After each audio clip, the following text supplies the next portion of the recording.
So this is video number 4 of our one-liner series, and in today's video we are going to be revising the section of English in India. Now let me give you a little disclaimer before I start this video that English in India is not a section where you see some couple of writers, you study some works or the poetry or poetry collection and you are done.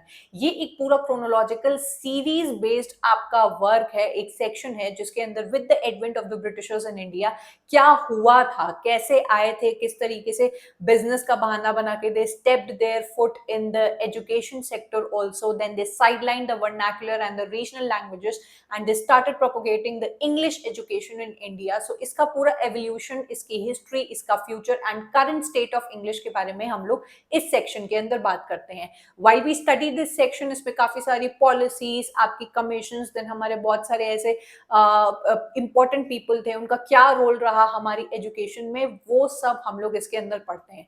So whatever pointers I am giving you are extremely important, लेकिन अगर आपको कभी भी feel हो कि नहीं मुझे इसको और डिटेल में जाके पढ़ना है तो go ahead and आपको ये करना चाहिए. आगे चलेंगे, but before that if you are not a part of my telegram channel इसको जरूर से आप ज्वाइन कर लीजिएगा. Then if you are interested आप मेरे paid versions of different courses in PYQ test series को भी try कर सकते हैं. Talking about the number one English in India one liner is कि English in India began with the British colonial rule. ये जो English in India है इससे हम लोगों को क्या समझ में आता है? We all are aware that in India the majority of the language that was spoken originally was Hindi. भाई सबकी अपनी अपनी मदर टंग होती है, but originally अगर आप सर्च करेंगे so Hindi is majorly spoken by the major sections of the Indian people.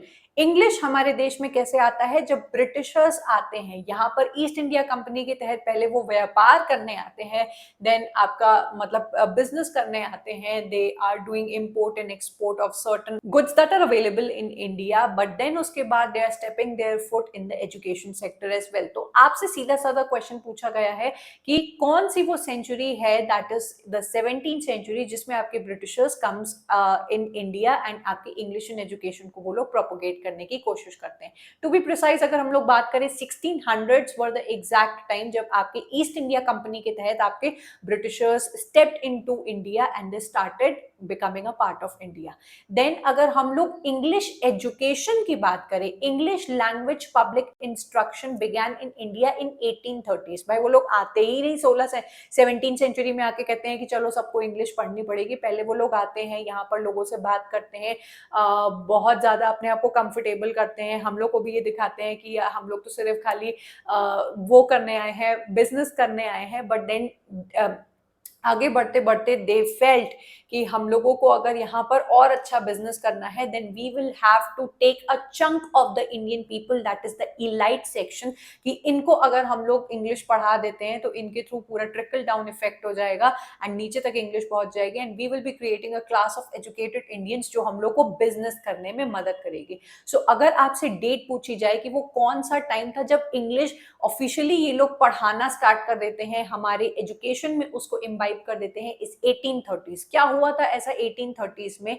Lord Macaulay's minute on education which is a famous policy, आप सभी को पता होगी कि 1835 में मकाउले एक आपका पूरा डॉक्यूमेंट प्रपोज करते हैं, विलियम बेंटिक तक ये जाता है एंड उसको प्रपोज किया जाता है कि भाई अब हम लोग को इन इंडियंस को इंग्लिश पढ़ाने की नीड है, बिकॉज ऐसे we are not able to do a good trade जहां पर हम लोग के बीच में कम्युनिकेशन बैरियर आ रहा है.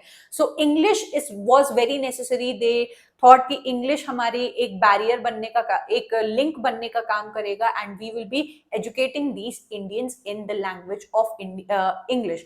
तो आपके लॉर्ड मकाउले ने एक डॉक्यूमेंट प्रपोज किया which is known as the Macaulay's minute, which emphasized the need of English education to create a class of educated Indians. अब आपके 1835 में ही जब ये प्रपोज किया गया, उसी ईयर में आता है आपका इंग्लिश एजुकेशन एक्ट ऑफ 1835. तो कंफ्यूज मत होना, दोनों 1835 में आए हैं, दोनों में डिफरेंस क्या है कि मकाउले मिनट आपका एक प्रपोजल डॉक्यूमेंट, द प्रपोज किया था, इसको अभी लागू नहीं कर दिया गया था, बट इस प्रपोजल की वजह से आपकी जो एजुकेशनल पॉलिसी 1835 की बनाई जाती है वो एक प्रॉपर पॉलिसी बनाई जाती है जिसको इनैक्ट कराया जाता है एंड उसके तहत आपकी इंग्लिश एज अ लैंग्वेज को एजुकेशन में उतार दिया जाता है कि अब हमारे जो schools and universities and everything है वहां पर आपकी इंग्लिश को डाल दिया जाएगा।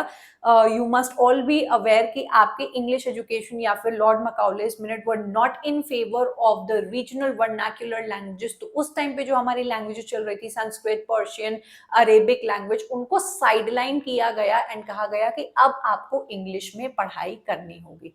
सो आपको कुछ इंपॉर्टेंट चीजें पता होनी चाहिए कि इन प्रपोजल और इन पॉलिसीज में क्या क्या था। कि सबसे पहले आपकी Persian language was abandoned as the official court language, जो ओरिजिनली उस टाइम पे चल रही थी। तो आपसे ये एग्जाम में पूछा गया है कि कौन से ईयर में आपकी पर्शियन लैंग्वेज को इंग्लिश से रिप्लेस किया गया, विच इज 1835। और ये भी पूछा गया है कि आपकी इंग्लिश लैंग्वेज जब आई तो कौन सी लैंग्वेज को रिप्लेस करके आई, which is your Persian language. इसी से आपके 2-3 क्वेश्चंस बने हुए हैं जो आपको यहाँ पे क्लियर हो जाते हैं। अगली चीज जो होती है 1835 में कि आपकी printing and publishing of English books बहुत ज्यादा अवेलेबल होने लगती हैं, प्रिंटिंग बहुत ज्यादा लोगों तक जाने लगती है कि भाई जब आपके पास मटेरियल होगा तभी आप उसको पढ़ने की कोशिश करोगे। तो इस चीज में बहुत पैसा लगाया गया। Apart from that, more and more funds were provided to support English education. English को पढ़ाने के लिए, स्कूल सेटअप करने के लिए, हर स्कूल्स में प्रॉपर इंग्लिश टीचर्स होने चाहिए, ट्रेनिंग एंड एवरीथिंग के लिए अच्छा खासा पैसा लगाया गया। एंड ओरिजिनली जो आपकी ओरिएंटल लैंग्वेजेस जैसे आपकी पर्शियन हो गई, संस्कृत हो गई, बाकी रीजनल वर्नाक्युलर लैंग्वेजेस हो गई, उन पे जो पैसा लगाया जा रहा था एजुकेशन में, उसको थोड़ा कम कर दिया गया। You can see the curtailment in the fund to promote oriental language, उसको कम किया गया, रिड्यूस किया गया। तो ये सारी चीजें आपके 1835 में होती हैं जिसकी वजह से इंग्लिश एज अ लैंग्वेज को बूस्ट मिलता है एंड बाकी जो लैंग्वेजेस थी वो आपकी साइडलाइन हो जाती है। ये आपको क्लियर होना चाहिए, ठीक है। ये जो आपकी 1835 की पॉलिसीज थी, नेक्स्ट हमारी पॉलिसी आती है the policy that became the cornerstone of Indian governments educational initiative was established bye sir Charles Wood. उस पॉलिसी का नाम क्या है? Wood's dispatch 1854। 35 के बाद आपके बीच में काफी पॉलिसीज आती हैं लेकिन वो इतनी इंपॉर्टेंट नहीं है जितनी है Wood's dispatch, which is known as the Magna Carta of English education in India. ये बहुत इंपॉर्टेंट आपकी एक एजुकेशनल पॉलिसी निकल के आती है जिसमें इंग्लिश को और भी ज्यादा प्रोपोगेट किया जाता है। हर लेवल पे बच्चों को कहा जाता है कि आपको इंग्लिश पढ़ाई जाएगी, मतलब पढ़ाई ही जाती है।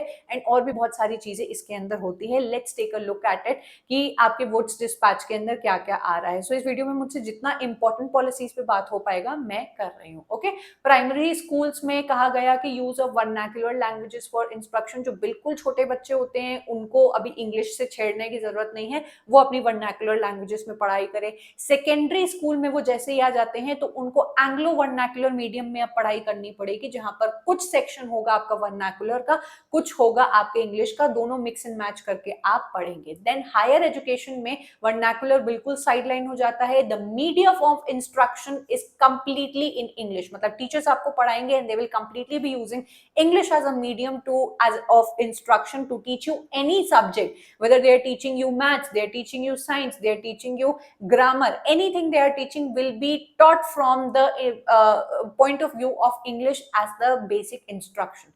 Women's education पे इस particular आपकी policy ने बहुत ज्यादा emphasize किया। they promoted education in all the levels जहाँ पे भी women involved थी, जो इससे पहले नहीं किया जा रहा था। टीचर ट्रेनिंग पर भी ध्यान दिया गया कि भैया टीचर्स अच्छे होंगे, they will be speaking in English, तभी हम लोगों की इंग्लिश एज अ लैंग्वेज को क्या मिलेगा, एक बूस्ट मिलेगा। लास्टली जो प्राइवेट एंटरप्राइज है उसको बहुत एनकरेजमेंट मिला था कि भाई गवर्नमेंट की हमेशा ये एक बहुत बड़ी हेडेक होती है कि इतनी बड़ी आपका पूरा इंडिया है, हर जगह आपकी गवर्नमेंट नहीं पहुंच सकती है एंड हेंस कुछ पैसा दिया जाता है आपकी पब्लिक सेक्टर्स को कि भाई आप स्कूल्स खोलिए, आप इंस्टीट्यूशंस खोलिए, आप अपनी प्रॉपर यूनिवर्सिटीज खोलिए, आपको पैसा दिया जाएगा if you are a part of the education sector. तो ये सारी चीजें आपकी वुड्स डिस्पैच के अंदर आ जाती हैं। Wood's Dispatch of 1854 advocated for the establishment of schools and colleges in English medium। उस टाइम पे जो आपके स्कूल्स निकल के आते हैं वो फिर इंग्लिश मीडियम वाले स्कूल्स निकल के आते हैं। एंड यूनिवर्सिटी की अगर बात की जाए तो उस टाइम पे यूनिवर्सिटी ऑफ लंदन के बेस पे, लंदन के मॉडल पर आपकी 3 यूनिवर्सिटीज बनती हैं, which is the Bombay, Calcutta and Madras. ये आपसे क्वेश्चन पूछा गया है कि कौन सी 3 प्रेसिडेंसीज में आपकी 3 मेजर इंपॉर्टेंट यूनिवर्सिटीज बनती हैं, तो वो ये है। एंड कौन सी पॉलिसी के तहत बनती है? वुड्स डिस्पैच के। ठीक है, आगे बढ़ेंगे। वुड्स डिस्पैच ऑफ 1854 की कुछ और चीजें आप लोग जान लीजिए कि 1857 में इनकी 3 यूनिवर्सिटीज बनती हैं, which is Calcutta, Madras and Bombay. ये मैंने आपको बता दिया। Promotion of vernacular languages in primary schools, ये मैंने पहले आपको 1835 वाले एजुकेशनल एक्ट में भी बताया है। प्राइमरी स्कूल में आपको इतना इंग्लिश को प्रोपोगेट नहीं किया जा रहा था। देन ये लोग प्रोपोगेट करते हैं education for women and also proposed for promoting vocational education. You all must be एक होती है आपकी अकेडमिक एजुकेशन, एक होती है वोकेशनल। एकेडमिक एजुकेशन से सिर्फ आप पढ़ लिख के कुछ सब्जेक्ट्स को पढ़ के बाहर निकलते हो, then you pursue some different kind of fields as per your academics. लेकिन वोकेशनल ट्रेनिंग ऐसी होती है जो आपको बचपन से ही स्किल सिखाती है, जिसको अगर आप सीख जाते हो तो नो मैटर हाउ गुड और bad you are in academics, आप उन स्किल के बेसिस पे जॉब पा सकते हो। यहाँ पे क्राफ्ट्समैनशिप आपको सिखाई जाएगी, पॉटरी सिखाई जाएगी, वॉच मेकिंग एंड बहुत सारी और स्किल्स होती हैं। इसको हम लोग वोकेशनल एजुकेशन कहते हैं, जो ये मानते थे कि पढ़ाई के साथ साथ आपको मिलनी चाहिए। जैसे आजकल के स्कूल्स हैं बिल्कुल वोकेशनल एजुकेशन पर ध्यान ही नहीं देते हैं। सो 12th पास करने के बाद एक बच्चा जो निकलता है उसको हिस्ट्री, ज्योग्राफी, फिजिक्स, केमिस्ट्री की तो बड़ी समझ होती है, लेकिन उसके पास कोई ऐसी स्किल नहीं होती है इन 12 सालों को पास करने के बाद कि अगर if there is a condition कि वो कुछ कमा सके या फिर अपनी स्किल्स को और ज्यादा बढ़ा सके। So vocational education is very very important, जो आपके वुड्स डिस्पैच ने कहा था। आगे बढ़ेंगे। अगला कमीशन जो आता है इसके बाद वो है हंटर कमीशन। तो ये जो कमीशन है वो अपॉइंट सबसे पहले किया जाता है कि जो वुड्स डिस्पैच इतना इंपॉर्टेंट 1854 का बना है, उसकी प्रॉपर इंप्लीमेंटेशन के लिए एक दूसरी आपकी पॉलिसी बनाई जाती है, which is Hunter education commission, जो आपकी 1882 में आती है। ये एम्फसाइज करती है ऑन प्राइमरी एजुकेशन। इनके अंदर जब आपका हंटर कमीशन आता है तो और 2 यूनिवर्सिटीज आपकी इस्टेब्लिश की जाती हैं, which is Punjab university and Allahabad university. ठीक है, आगे बढ़ेंगे और देखेंगे इंडियन यूनिवर्सिटीज एक्ट ऑफ 1904। आपका 1904 में एक दूसरी पॉलिसी बनती है जो रीऑर्गेनाइज करती है आपकी इंडियन यूनिवर्सिटीज को, कि काम कैसे चल रहा है, स्टैंडर्ड कैसा है, किस तरीके से सब कुछ डिवाइडेड है, क्या क्वालिटी ऑफ एजुकेशन मिल रही है, एंड और भी बहुत चीजें जो आपके इसके अंदर आ जाती हैं। हायर एजुकेशन में आप लोग ने पढ़ा होगा कि चांसलर होता है, वाइस चांसलर होता है, एंड ऑल सच बहुत सारी चीजें होती हैं, तो वो इस पर्टिकुलर पॉलिसी के तहत डिमार्केशंस वगैरह किए गए थे। ओके, सैडलर कमीशन के बारे में बात करें, 1917 टू 19 में ये सेटअप होती है। This was basically done for the improvement of secondary education, वो भी यूनिवर्सिटी लेवल पे। इस पर्टिकुलर आपकी सैडलर कमीशन के तहत काफी सारी यूनिवर्सिटीज हम लोग को और देखने को मिलती हैं, जिसके नेम यहाँ पर मेंशन है। इतना डिटेल में नहीं पूछा जाता है, पर फिर भी ये इंपॉर्टेंट डिटेल्स हैं आपके लिए। आगे अगर हम लोग बात करें तो post independence, that is after 1947, क्या हाल है या क्या स्टेटस है हमारी इंग्लिश का। इंडिपेंडेंस के बाद जब ब्रिटिशर्स हमारे देश से चले जाते हैं, we are getting complete control over our country, हमारी चलती है, हमारा सब कुछ होता है, तब इंग्लिश के साथ क्या होता है। English remained as an associate official language alongside Hindi. Hindi, as I already told you, was a major spoken languages out of all the 22 important languages, officially accepted languages जो हमारे all over पूरे इंडिया में बोली जाती है। हिंदी इज अ लैंग्वेज जो majority of the people बोलते हैं। इसके अलावा आपकी English remain associate official language, मतलब कि ऑफिशियल वर्क्स में आप जितने भी फॉर्म देखने वाले हो या फिर जो भी वर्क होने वाला है वो इंग्लिश में ही होने वाला है, वो आपका हिंदी में नहीं होगा।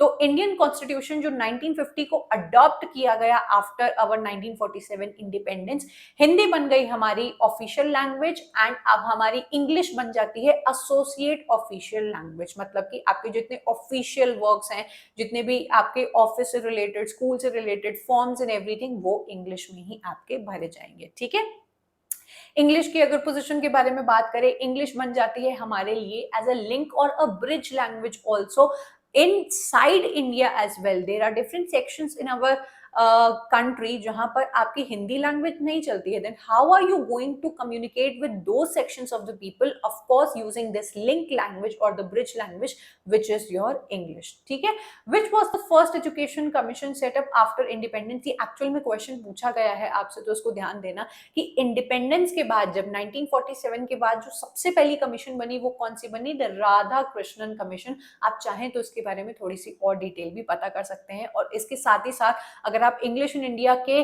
क्वेश्चंस भी लगा लोगे तो आपके लिए बहुत अच्छा होगा, क्योंकि आपको यहाँ पे सिग्रीगेटेड क्वेश्चंस मिल जाते हैं। तो अगर आप इंग्लिश इन इंडिया के अलग से क्वेश्चंस लगा लोगे तो आपको डबल श्योर हो जाएगा, आपका ये जो सेक्शन है अच्छे से प्रिपेयर हो जाएगा। You can just messages on this number and आपको इसका पेड वर्जन का, सिग्रीगेटेड वर्जन का लिंक मिल जाएगा। आई होप आपको वीडियो अच्छा लगा होगा। टेलीग्राम ग्रुप को मेरे जरूर से ज्वाइन कर लेना। Do let me know your feedback कि आपकी एग्जाम से पहले ये जो पूरी सीरीज मैंने चलाई है उसने कितनी ज्यादा हेल्प की है। I would love to listen to your valuable feedback, and I am going to meet you up next in yet another video. Up till then, bye and take care.